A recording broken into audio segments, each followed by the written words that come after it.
여러분 안녕하십니까? 저는 동국대학교 불교대학에서 불교를 강의하고 있는 김호성 교수입니다.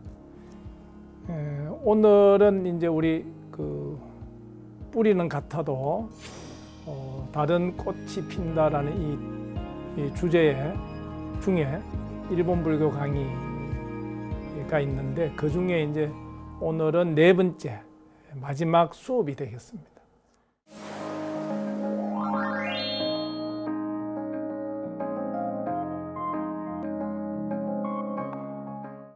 처음부터 보신 분도 계시겠지만 순서를 한 번 더 말씀드리면 첫 번째 시간에는 일본 불교의 전례와 정착이라는 주제로 말씀드렸고, 둘째 시간에는 일본 중세 가마쿠라 신불교의 여러 조사 스님들의 그 대표적인 사상, 동향에 대해서 말씀드렸고, 지난 세 번째 시간에는 일본의 불교 문화라고 해서 순례 문화와 묘코닌이라고 하는 독실한 정토 신자들의 삶에 대해서 말씀드렸습니다. 그리고 오늘 마지막 네 번째는 근현대 불교, 근현대 일본 불교에 대해서 말씀드리고자 합니다. 근대 혹은 현대 또 중세, 고대 이런 것은 시대 구분이라고 그러죠, 역사에서. 근데 이제 일본의 경우에는 우리나라하고 조금 다른 것 같습니다만은 고대, 중세, 그 다음에 이제 근대 오기 전에 근세라고 해가지고 중세 다음에 근세가 있고 근세 다음에 근대, 그 다음에 이제 현대라고 이렇게 이야기를 합니다. 이제 근세는 지난 시간에도 말씀드렸습니다만은 에도 시대, 에도 막부가 정치의 실권을 잡고 있었던 시대니까 임진왜란, 우리 역사로는 임진왜란 이후의 시대가 되겠습니다. 그럼 근대의 기점은 언제냐 하면은 일본의 경우에는 1868년에 메이지 유신이라고 하는 정치적인 격변이 일어납니다. 이건 이제 유신이라고 하는 것은 정치적인 그 권력 체제가 바뀌는 것이죠. 그럼 그 이전에는 어떤 체제였느냐 하면 근세 시대에 에도 막부 시대에는 이제 수도는 교토예요. 교토에 천황이라고 하는 상징적인 실권 없는 임금을 두고, 그 다음에 이제 실제 권력을 장악한 사람은 오늘날 도쿄, 그 시대에는 에도라고 그랬습니다. 그 도시 이름을. 에도에 이제 도쿠가와 이에야스와 그의 후손들이 쭉 살면서 정치의 실권을 장악했던 이제 그런 시대였는데, 그걸 이제 무너뜨리고 전복하는 거죠. 이제 일종의 혁명입니다. 전복해가지고 그런 사무라이 막부 정권의 그 권력을 고스란히 교토에 있는 천황에게 돌려주자, 이런 얘기입니다. 근데 그걸 돌려받고 그 천황이 수도를 도쿄로 옮겨서 오늘날까지 이제 일본의 수도가 도쿄가 되는 거죠. 그런 정치적인 격변이 1868년 이제 메이지 유신이라고 하는 그런 이제 형태로 되는데, 이런 격변을 이제 일으키게 된 계기는 이제 외부에서 옵니다. 미국에서 큰 군함이 하나 도쿄 앞바다에 나타나 가지고 대포를 몇 방 팡팡 때리니까 이제 혼비백산을 하는 거예요. 도저히 그걸 이길 수가 없다라는 것을 알고서, 야, 이거 큰일 났다, 나라가 이 모양이 되느냐, 이렇게 하면서 이제 불만이 일어나고 각 지역의 불만들이 막부를 향해서 이제 일어나면서 막부를 타도하고 권력을 천황에게 돌려주자라는 운동이 일어나게 됩니다. 물론 그 운동에 대해서 이제 반대하면서 막부를 옹호해야 되겠다라는 사람들이 또 있고, 이렇게 해서 전쟁까지 일어나게 되고요. 마침내는 토막파라 그러죠. 막부를 토벌하는 그 파들이 승리하게 됩니다. 그래서 이제 그 사람들이 이제 유신의 주체 세력이 되는 거고요. 그래서 이 이야기는 상당히 복잡한 얘기고 재미도 있고 또 우리나라 역사하고도 조금 이제 여러 가지로 걸리게 되는 이제 그런 얘기입니다만은 다 생략을 하겠습니다. 그런데 이 근대 시대에 우리 불교사의 입장에 일본 불교사의 입장에서 이제 가장 큰 사건이 신불분리라고 하는 이런 그 일을 겪게 됩니다. 신불이라고 하면은 신도와 불교예요. 그럼 신도라고 하는 일본 고유의 전통적인 종교가 있습니다. 이 종교에는 창시자가 없습니다. 자연 종교입니다. 자연스럽게 생긴 종교이기도 하고 또 자연 종교로 그러면 자연 현상들 모두를 신으로 떠받드는 종교예요.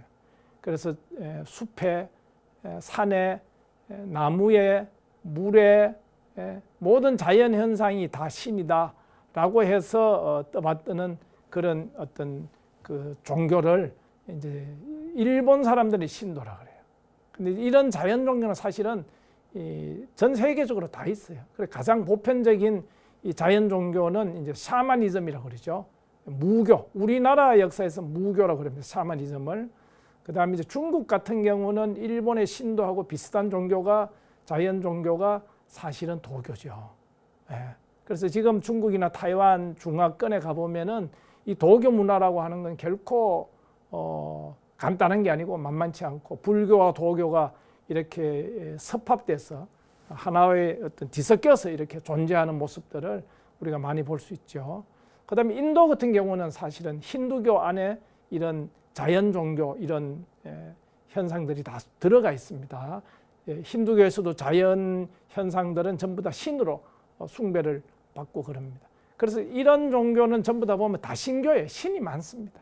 우리 불교는 다불교라고 그러잖아요. 그 불교의 다불교도 사실은 그런 다신교적인 사고가 많이 영향을 끼친 거잖아요. 그래서 상통하는 바가 있습니다. 근데 어쨌거나 인도의 힌두교, 중국의 도교처럼 자연 종교가 일본에 있는데 이 일본의 자연 종교를 우리가 신도라고 그럽니다. 근데 이제 이 신도에는 신이 800만 신이 있다 그래요. 신의 숫자가 800만이에요. 그 인도의 신은 한 3억 3천 됩니다. 사실 우리 불교의 부처님 숫자는 우리가 헤아리지 않잖아요. 헤아릴 수가 없습니다. 정확하게 모릅니다. 얼마나 많은지. 그런데 이런 신도가 불교하고 근대 이전에는 근세나 중세나 고대는 전부 다 분리된 것이 아니고 신도와 불교가 일본의 경우에는 하나로 어우러져 있었습니다. 그래서 절 안에 신을 모시고 있어요. 그 다음에 신사 안에 스님이 같이 살아요. 절 안에도 신도의 이제 성직자들 신관이라고 하는데 신관들이 같이 살고 이런 일들이 1000년 이상 쭉 이어져 왔는데 예를 들면 이제 우리 중세에 가보면은 입변 스님의 사례가 있는데 입변 스님이라고 하면은 가마쿠라 신불교의 조사 중에 한 분으로 정토불교 계통인 시종이라는 종파를 세운 분인데 이분은 고민이 있었습니다. 어떤 고민이냐면 불교를 믿지 않는 사람한테도 나무아미타불을 이야기해야 되느냐 그러면 안 되느냐 뭐 이런 게 고민이었어요. 근데 이제 이분이 어디를 갔느냐면은 구마노라고 지금 오늘날 말로 하면은 와카야마현 오사카보다 남쪽에 있습니다. 와카야마현에 가면은 지금 세계 자연유산으로 등재되어 있는 아주 그 울창한 이 산림을 자랑하는 숲을 자랑하는 그런 그 구마노 산지가 있습니다. 그런 거기에 이제 그 신도의 사원, 신도의 사원을 신사라 그러죠. 그 신사에 가서 이제 기도를 하고 하룻밤에 이제 자는데 꿈에 신도의 신이 나타나 가지고 입변 스님한테 신탁을 합니다. 현몽을 해서 가르침을 주는 거예요. 뭐라고 가르침을 주느냐면은 믿든지 믿지 않든지 상관하지 말고 청정한지 청정하지 않은지 상관하지 말고 청정하지 않다는 말은 계율을 잘 지키느냐 못 지키느냐 그런 걸 문제 삼지 말고 누구에게나 나무아미타불을 이야기해라. 이런 그 신탁을 받아요. 근데 이제 그래서 입변 스님은 문제가 해결됐다라고 생각하면서 이제 그 이후에 16년 동안 일본의 전역을 걸어 다니면서 동가식 서가숙 하면서 나무아미타불을 전했던 그런 이야기가 있습니다. 근데 이제 그때 구마노 신사에 입변 스님 꿈에 나타나서 그 신탁을 해준 그 신도의 신을 이제 뭐라고 그러냐면 불교에서는 이 권현이라 그래요. 권현을 한자로 쓰면은 건세건자는 우리 안동건 씨들 건자죠. 건세건자인데 그 건세건자는 정치의 권력 이런 뜻도 되지만은 방편이라는 뜻이 있습니다. 방편건자예요. 방편으로 낮춘 사람이다.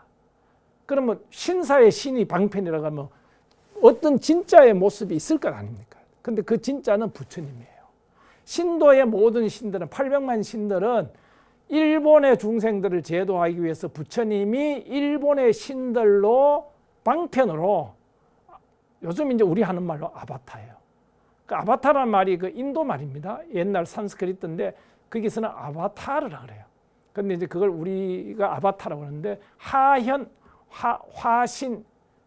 영어로 말하면 인카네이션이죠. 하현, 화신 이런 뜻인데 일본에서는 그걸 건현이라고 그랬습니다. 그래놓고 이제 읽기를 일본 소리로 읽으면은 곤겐이 돼. 그래서 구마노라는 곳의 곤겐으로부터 건현으로부터 신탁을 입변 스님이 받는 거예요.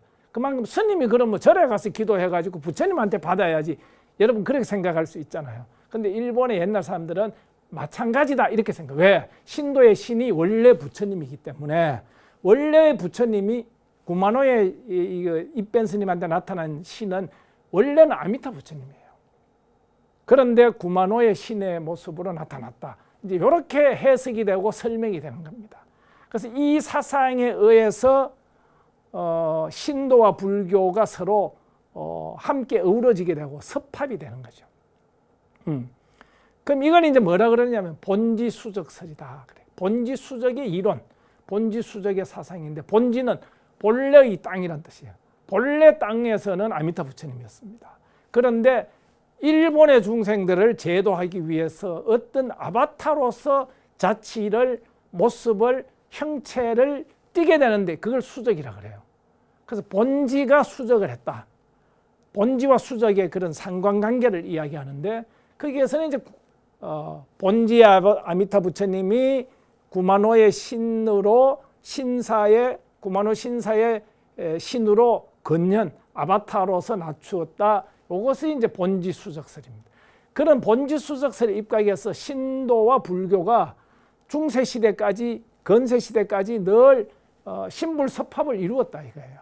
근데 이것이 이제 근대에 들어와서 메이지 유신 이후에 메이지 신정부, 메이지 천황이 이끄는 새로운 정부의 사람들의 정치 세력들에 의해서는 부정이 되기 시작해요. 신도와 불교가 분리돼야 된다 라고 해서 강제적이라는 말은 국가 권력에 의하여 법령을 내서 포고령을 내가지고 신불 분리령이라고 하는 법령에 따라서 이것이 이렇게 분리됩니다. 그럼 이제 이걸 왜 분리시키느냐? 불만이 있었던 거죠. 어떤 사람들, 신도에 있는 사람들이 그 사람들 생각은 이런 거예요. 말이 좋아서 신불섭합이지 사실 따지고 보면 신도 우리가 불교 밑에 들어가 있었지 않느냐. 이런 얘기입니다. 본주수정만 하더라도 그렇잖아요. 근본은 불교니까. 불교가 위고 신도의 신은 방편이다. 이렇게 되니까 실제로 사원이나 신사에서 생활이나 이런 것들 보더라도 스님들이 위주가 되고 거기에 막 조금 보조적인 이런 입장에서 존재해왔던 세월이 1000년 동안 쭉 이어왔기 때문에 이거를 바로잡아야 된다. 뒤집어 엎어야 된다라는 거예요. 그럼 왜 그런 사람들이 이제 나오느냐?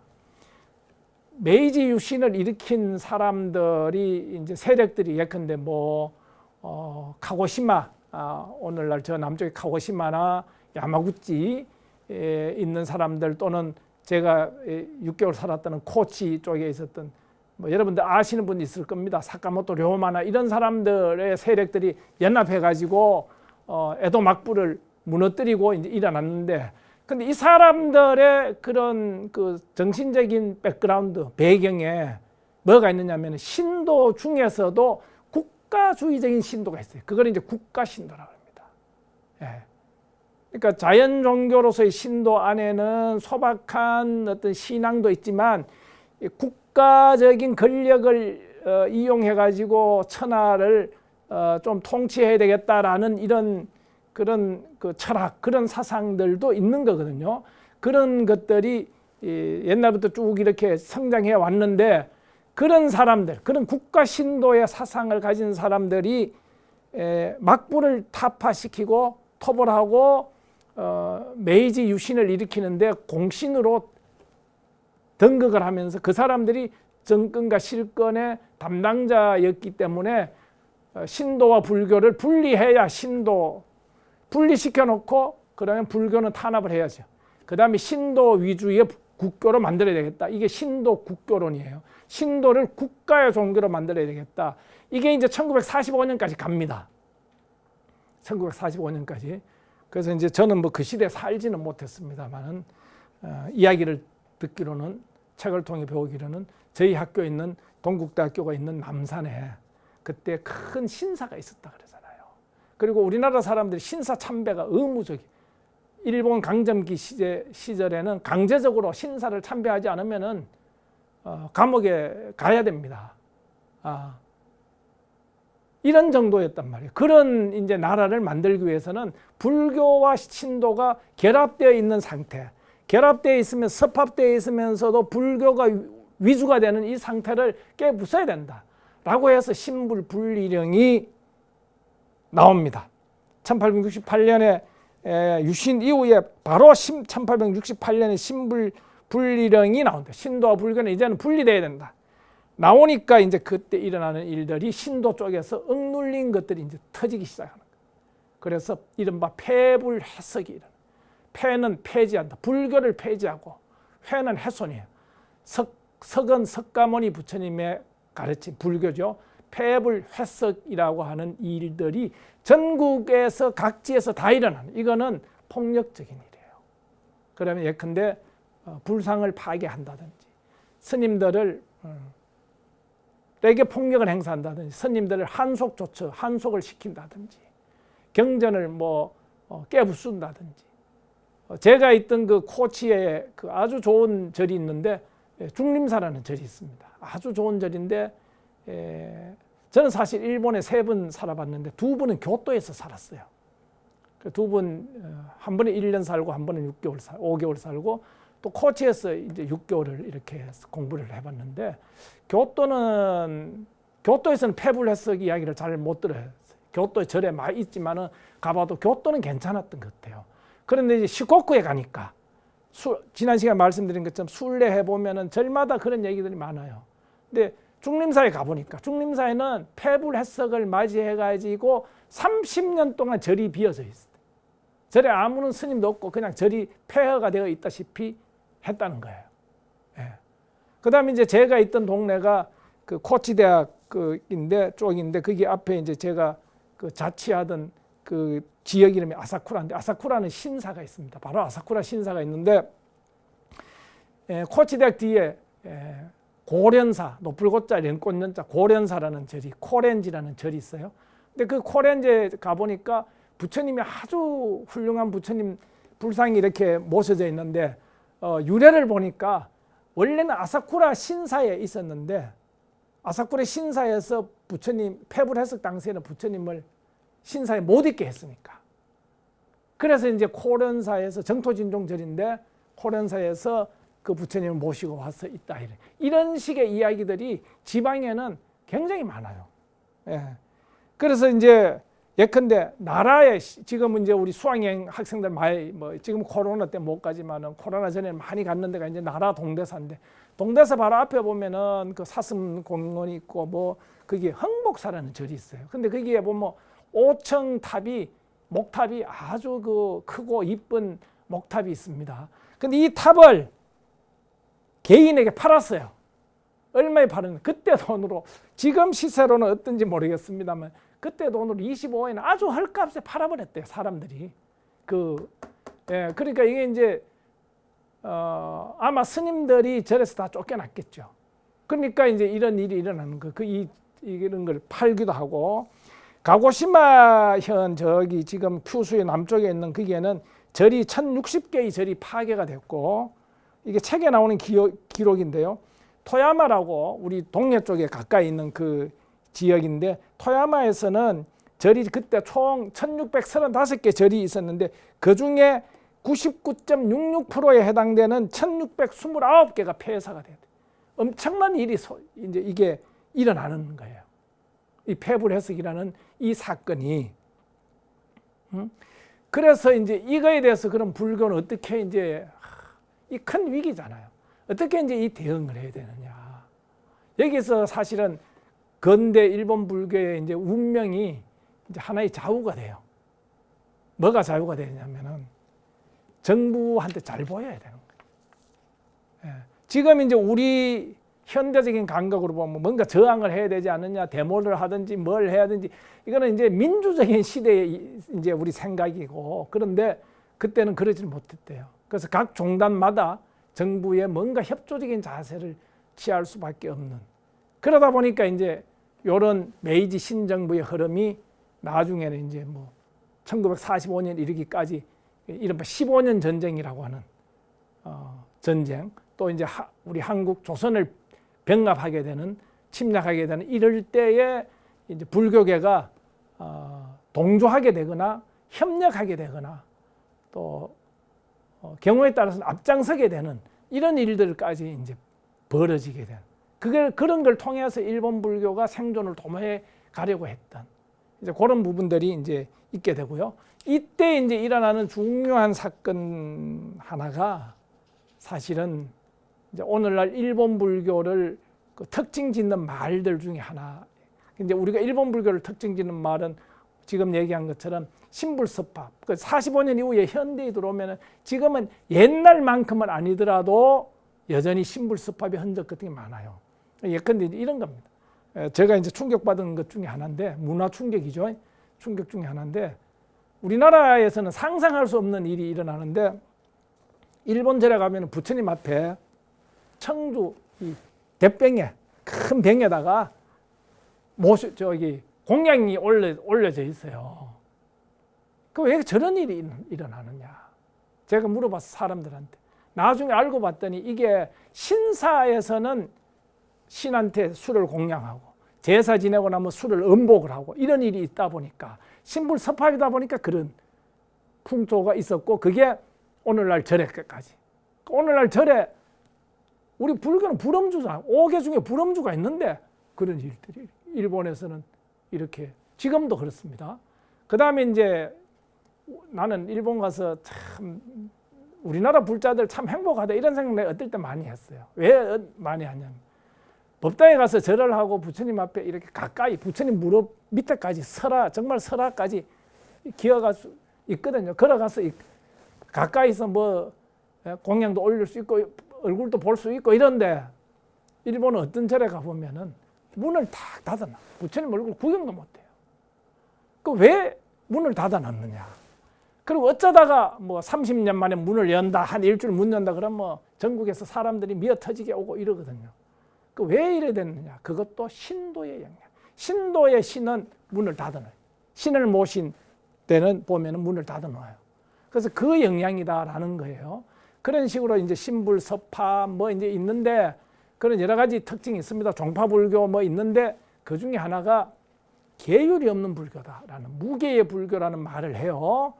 그러면서 이제 결혼하는 스님이 공식적으로 이제 인정받아서 등장하는데, 이게 1872년 메이지 유신 5년 뒤에 나라에서 그때 당시 메이지 신정부로부터 법령이 나와요. 성녀들의 결혼, 그 다음에 식육, 육식, 그 다음에 축발이라는 거 머리를 기른다는, 이거를 해라 소리는 안 해요. 자유롭게 할까. 하고 싶은 사람 하고 싶지 않은 사람 안 하고 이러는데, 30년 정도 좀 쭈뼛쭈뼛 멈칫멈칫 하다가 지금은 독신 스님들을 보기가 거의 어려운 상황에 이렇게 돼 있어요.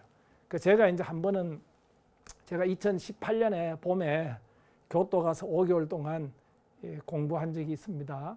그때 이제 제가 이제 절에 매일같이 법문을 하니까 제가 매일같이 법문을 들으러 다녔어요.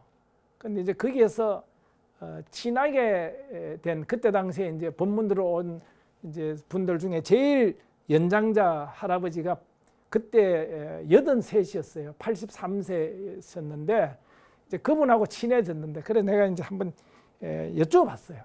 그 이제 할아버지한테 뭐라고 얘기했냐면 일본 스님들은 다 장가가고 그러는데 그거에 대해서 어떻게 생각하느냐 이랬더니 좋다고 얘기하더라고요. 자기 좋다. 이제 좋다고 얘기하는 거는 생활 불교 같아요. 우리가 생각하는 불교는 수행 불교 이제 그런 건데 그 사람들은 생활 불교가 되어 가지고 자기네들하고 차이가 별로 없는 것에 좀 친하게 느껴진다 그럴까? 친숙 이렇게 뭐라 그러나 좀 가까이 느껴진다 그럴까? 이런 식의 이야기를 하더라고요. 그래서 이제 오늘날 일본 불교를 보면 사실 생활 불교라고 하는 그런 부분이 많이 있습니다. 그래서 뭐 장점도 있고 약점도 있고 그러겠습니다만은 어쨌거나 우리하고 그렇게 다른 부분인데 그런 부분도 그럼 왜 이야기를 나라에서 법령으로 할 일인가? 종교교단의 계율이나 이런 문제를 지금 생각으로는 나라에서 할 수 있는 일이 아니죠. 교단의 자유잖아요. 근데 그때는 그렇게 했는데 그건 뭐냐? 바로 신도 국교를 지향했던 이제 그 유신의 주체 세력들의 입장에서 일종의 불교의 힘 빼기, 불교의 힘을 약화시키기 위한 어떤 전략이 아니었나라고 하는 것이 이제 하나의 어떤 그렇게 얘기하는 학설이 의견이 있습니다. 대체로 근대의 불교는 신불분리, 폐불해석은 이렇게 이제 정리를 하고요. 이제 나머지 시간은 이제 현대인데 현대 일본 불교를 뭐 이야기할 때 여러 가지로 이야기를 해야 되겠습니다만 저는 오늘 여기에서 장례 불교 이야기를 하려고 합니다. 장례 불교라는 말은 일본어로는 장식 불교라고 그래요. 장례할 때 우리는 예의 예자 쓰는데 일본은 그 스타일 법식 식자를 써가지고 장식 불교, 일본 사람들은 소식기 불교라고 합니다. 근데 이 장례 불교라고 하는 것은 이거는 1945년 이후 현대 이후에까지도 이어지는 불교예요. 옛날부터 이제 현대 이후까지도 이어지는 그 불교인데 이게 이제 뭐 고민도 되고 뭐 그렇습니다. 고민거리도 있습니다. 그리고 또 비판하는 사람들도 굉장히 많이 있어요. 불교의 근본이 장래에 있는가? 성불이나 깨달음에 있는 거 아닌가? 출가자 스님들의 본분이 장래 치러주는 게 본분인가? 뭐 이런 이야기들이 비판적으로 많이 있죠. 근데 일본에서는 이제 이런 얘기를 합니다. 어린이가 태어나면 신사에 가서 참배를 하고 신고를 해요. 신사의 신들에게. 그 다음에 이제 결혼은 어디서 하느냐? 결혼은 교회에서 합니다. 그래서 이제 일본에 가가 TV를 보면은 호텔이나 이런 데서 이제 TV를 보잖아요. 그러면은 광고에 교회 광고가 많이 나옵니다. 우리 교회 뭐 예배하러 오십시오. 이 광고가 아니고 우리 교회는 이렇게 멋지게 꾸며놨으니까 여러분들이 우리 교회에 와서 결혼식을 올리면 엄청 사진도 잘 나오고 평생의 추억거리가 될 것이다. 이런 광고예요. 그 다음에 사람들이 늙고 병들고 죽지 않습니까? 죽으면 그때는 어디 가느냐? 절에 간다. 그러면 이 일본 사람은 종교가 신도냐, 기독교냐, 불교냐? 이제 이게 문제가 되는 거잖아요. 그죠? 어쨌거나 불교는 그렇게 사람들한테 이미지는 소식기, 장례와 관련된. 그럼 장례와 관련되는 이 제도가 본격적으로 정착된 것은 근세의 에도 시대에 있는데 그때의 단가 제도라는 게 단가. 단가라는 말은 이 단자가 박달나무 단자예요. 당군 할아버지 할 때 단자인데 이게 이제 단나죠. 우리 그 단나라고 하는데 한자로는 인도 말로는 다나라고 그래요. 다나. 주다라는 말이에요. 주다. 그러니까 보시를 다나라고 그래요. 그래서 단가라 그러면 시주, 우리말로 하면 시주입니다. 시주집 단가예요. 근데 이 단가는 우리는 이제 지금도 지금 물론 뭐 그런 경우도 많이 있습니다. 우리 아버지 어머니를 내가 다니는 절에 모셨기 때문에 그럴 경우에 절을 잘 옮기지 않죠. 또는 다른 종교로 개종하는 것도 어렵죠. 우리 아버지 어머니가 여기 계신데 뭐 이런 생각이 우리도 있긴 있습니다만은 일본의 단가 제도하고는 조금 그 끈적끈적한 이런 게 조금 다릅니다. 우리는 조금 얇다라고 볼 수 있고, 일본은 제도적으로 에도 시대부터 이것도 역시 국가의 정치적인 권력에 의해서 만들어진 거예요. 그럼 왜 그러냐면 기독교 포교를 막아야 돼요. 에도 막부에서는. 그래서 기독교 포교 금지해요. 금지인데, 그러기 위해서는 사람들한테 나는 기독교 아닌데요 라는 걸 증명을 받아야 돼요. 그걸 어디 가서 등록을 하고 받으라고 했느냐면은 절에 가서, 집집마다 절에 가서 호적을 정리를 시키는 거예요. 나는 불교다. 아무개 절에 소속된 불교다 이거예요.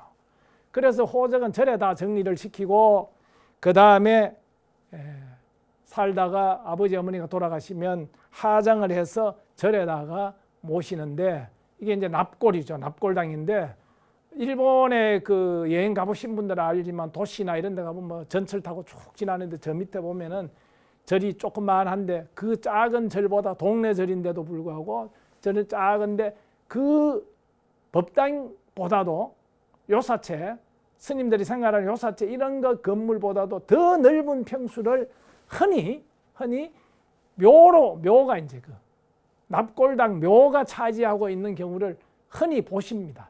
보셨을 겁니다. 기억하실 거예요. 그렇게 그런데 이제 그 아까 말씀드린 것처럼 제가 그 친하게 지낸 우리 할아버지, 교토에 살 때 이제 친하게 지낸 그 할아버지가 저를 어디로 데려가느냐면, 저하고 친해지니까 저를 자기가 다니는 절. 근데 그분은 평생 그 동네에서만 이사를 다녔대요. 그 왜 그러냐면 딴 동네 못 가. 여기 우리 같으면 서울 같으면 우리의 뭐 마포구에 사는 사람이 무슨 예컨대 강남구 저 멀리 안 가는 거예요. 계속 이 사람은 마포구 안에서 무슨 동 이렇게 다니는. 그 이유가 뭐냐? 이사를 다녔는데 마포구에 있는 절에 자기 아버지, 뭐 큰아버지, 어머니, 뭐 형님 다 가족 단위로 하장해서 묘를 씁니다. 그러니까 절에 가면 이제 묘비가 이렇게 있는데, 비석이 있는데 거기에 뭐라고 쓰느냐면 아무개 집가자를 씁니다. 집가자는 무슨 예컨대 다나카가 이러면 다나카시 집 묘예요. 근데 그 밑에 이렇게 딱 열 수 있게 되는데 그 안에 유골을 넣습니다. 아버지 유골도 넣고 엄마 유골도 넣고, 그리고 이제 자기가 얘기하는, 나도 죽으면 내 딸들이 하장을 해서 나를 여기에다가 넣어줄 거다. 그걸 나한테 보여주는 거예요. 친하니까, 친한 사람이니까 그게 이제 손님 대접이고, 자기가 다니는 절 그런 거를 이제 오픈하는 거예요. 한 집, 한 사찰 제도가 이제 확립이 돼. 그때부터. 그러니까 이제 그러면 이 절에 최소한도 몇 번 가게 되겠어요. 정월에 가야죠. 그 다음에 추석에 가야 되죠. 추석을 일본에서 오봉이라고 합니다. 추석에 가야 되죠. 그 다음에 피안이라고 있어요. 춘분, 추분 때 또 가야 되죠. 최소한도 1년에 4번 이상 가요. 그러니까 그 묘를 많이 갖고 있는 절은 묘 수가 많으면은 재정 수입이 안정적이잖아요. 재정 수입이 안정적이라는 말은 포교를 열심히 안 해도 되는 게 아니냐. 그래서 그것 때문에 열심히 포교 안 하고 이런 것이 문제다. 이런 이제 비판도 있습니다. 소식이 불교, 장례 불교가 문제가 있다. 일본 불교 이래서 되느냐. 이렇게 이제 비판적으로 이야기하는 사람들도 많이 있습니다. 그런데 이제 옹호하는 사람들 논리 중에 이제 하나가, 옛날로 거슬러 올라가서 생각해 보면 고대 이럴 때는 사람들이 하장해가지고 뭘 하는 거를 잘 몰랐답니다. 그래서 사람 죽으면 시체를 그냥 강변에 이렇게 한강 고수부지 이런 데 그냥 내버리고 이러는데, 스님들이 다니면서 그거를 다 수집을 해가지고 수거해서 한 군데 모시고 이제 거기서 불을 놓아가지고 하장을 하고 이렇게 했다는 거예요. 그럼 왜 사람들은 시신을 만지기를 싫어하느냐? 그 부정탄다라는 관념이 있어가지고 부정탄다. 그걸 만지면 안 된다 이러는데, 스님들은 특히 가마쿠라 신불교 조사 스님들은 참선하는 스님들은 부장 안 탄다. 계율 잘 지킨 스님들은 부장 안 탄다. 염불하는 스님들은 부장 안 탄다. 노 프라블럼이다. 문제 없다. 이러면서 이제 그 시신을 하장하고 이런 데에서 장례불교가 시작됐기 때문에 장례불교의 전통은 굉장히 좋은 의미에서 출발했다. 아름다운 전통, 민중에 대한 봉사, 민중구제에 대한 이런 걸로 출발했기 때문에 나쁜 것이 아니다. 이렇게 이제 주장하는 분들도 계시고요. 근데 이제 제가 2018년 교토에서 제 나름대로는 놀라운 그 이야기, 이 이야기는 제가 그 전에 알고 있었는데 장례불교에 대해서 설법 시간에 스님 이야기를 통해서 하나 새롭게 들은 게 있어요. 그 스님은 이제 그런 얘기하는 거예요. 사실 장례불교에 대한 비판이 많이 있다. 그 중에 이제 하나가 비용이 많이 들어요. 비용이 좀 많이 든다. 그래서 비용 문제 그거 말고는 근데 가만 생각해 보면 그 스님 뭐라 그러냐면 장례를 치르지 않으면 설법을 할 수 없다. 장례가 있어서 설법이 있다 이런 얘기를 해요. 그러니까 우리말로 하면 이제 이런 거죠. 절에서 천도제나 사식구제, 백중 이런 것이 있기 때문에 설법을 들려줄 수 있다 이래요. 실제 제가 다니던 절이 이제 교토에 동보는사라는 절인데 동보는사에는 오후 2시부터 하루에 한 번씩 오후 2시부터 장례와 관계된 일로 찾아오는 사람들한테 접수를 해요. 근데 1시 반부터 접수하러 온 사람들 접수 2시부터 하는데 1시 반부터 법문을 듣게 해요. 미리 오게 해서 1시 반부터 법문을 듣게 하는 거예요. 그러니까 선법문 후 접수예요. 선법문 후 장례예요. 그러니까 장례를 절에서 치르지 않으면 만약에 장례불교가 아니면 우리는 설법불교도 불가능하다 이런 얘기예요. 그 이야기를 제가 이제 들어 보았습니다. 그때 조금 느낌 달랐어요. 우리나라는 정말 얼마나 우리도 사식구제 같은 거 할 때 물론 이제 되게 큰 사식구제는 영가법문이라고 해서 하는데 제자라고 그러죠. 절에서 제지례로 오는 분들한테 얼만큼 이 법문을 들려주고 제를 지내느냐 이런 거를 한번 반성적으로 한번 살펴볼 필요는 있겠다 이런 생각이 듭니다. 그래서 이제 근데 이제 문제는 오늘날 현대불교의 문제는 뭐냐 이게 이 장례불교로만 가면은 도시에 이게 묘가 많은 절, 큰 절은 괜찮아요. 수입이 괜찮은데 농어촌 지역에는 동네 사람들이 다 도시로 가버렸잖아요. 과소화 현상. 농촌 인구가 다 농촌, 산촌, 어촌에 사람이 없으니까 절이 신도들만 봐가지고 절이 유지가 안 되는 거죠. 유지가 안 돼요. 그러니까 절은 이제 세습인데 아버지가 스님, 할아버지가 스님이고 내가 태어나 보니까 나는 절에서 태어났으면 운명적으로 나는 스님 해야 돼요. 그런데 우리 집에 스님만 해가지고 내가 밥 먹고 또 내 아이들 학교 보내고 혹은 뭐 지금 뭐 컴퓨터도 있어야 되고 뭐 차도 있어야 되고 이런 현대적인 어느 정도 편의시설 이런 걸 내가 다 누릴 수 있느냐? 불가능하다. 그래서 안 하겠다. 스님 안 하겠다. 아버지는 스님이라도 나는 스님 안 할래. 그래서 스님 한다 해야 불교대학, 종립불교대학에 와가지고 대학에서 공부를 시키는데 제가 2002년에 교토에 북교다에 갔고 북교대학, 불교대학이라는 대학, 이름의 대학에 갔을 때 이미 거기서 불교학과가 이름이 바뀌어요. 인간문화학과로 바뀌는 거예요. 스님 될 사람들이 와야 불교학과가 유지가 되는데 안 온다 이거예요. 스님 뭐 하겠다. 절이 텅텅 비니까 지방에 사람도 없고 당가 제도로만 갖고는 이건 안 돼. 먹고 살 수도 없으니까 도시로 다가가 딴 직업을 해요.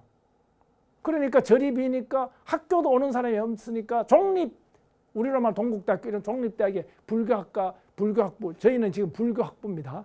불교학부 소속입니다. 불교학부가 만약에 인간문화학부 이렇게 바뀌면 그렇게 왜 바꿔놓느냐. 그래야 일반적인 사람도 온다 이거예요. 그래 바꿨다가 또 어떤 대학은 또 다시 불교학과로 돌렸다가 이 고민이 있는 거예요. 이게 지금 현대 일본 불교가 앞으로 이제 이게 어떻게 되느냐. 그래 세습이 이제 안 되는 경우도 있고 그러면 다른 직업을 가지고 공무원이나 아니면 학교 선생님이나 이런 거 해요. 그런데 우리 고향의 절, 아버지, 할아버지 되돌아오는 절을 포기는 할 수 없고 비워는 둘 수 없으니까 봉사직으로 주말에 무슨 일이 있으면 이렇게 하는 정도. 이제 이런 식의 어떤 스타일의 그런 것들이 이제 일어나는 경우. 이거 이제 그 지방이 이제 그 일종의 인구가 감소되면서 일어나는 현상이기도 하고. 예. 그래서 오늘날 이 장례 불교가 위주가 되어 있는 이 일본 불교 역시 이제 이게 고민이 이어지는 이제 그런 문제고요.